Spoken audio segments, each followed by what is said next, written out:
پیامبر صلی الله علیه و سلم میفرمایند هر کسی بگه انا لله و انا الیه راجعون، اللهم اجرنی فی مصیبتی، به فارسی بگید اشکال نداره، واخلف لی خیرا منها، خدایا من به خاطر تو صبر میکنم، به من اجر بده، خدایا چیزی که از من گرفتی مال خودته، اختیارش داری، بهتر تو خزینه تو هست، بهتر به من بده.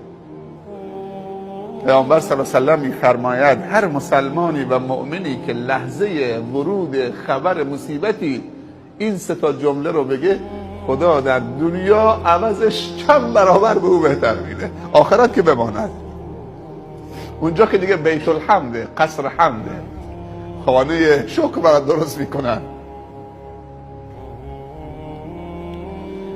ام سلمه اسم شنیدید؟ امهات المؤمنین.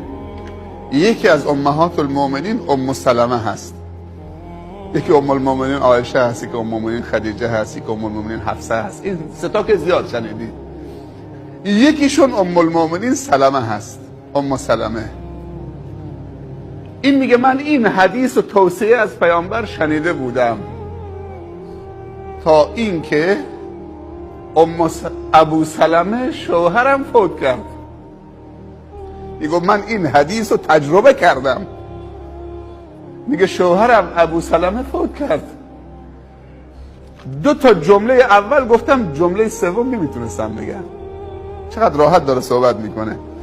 میگه جمله اول گفتم انا لله و انا الیه راجعون، اللهم اجرنی فی مصیبتی. رسیدم به جمله سوم نمیتونم بگم، خدایا بهتر از ابو سلمه به من بده.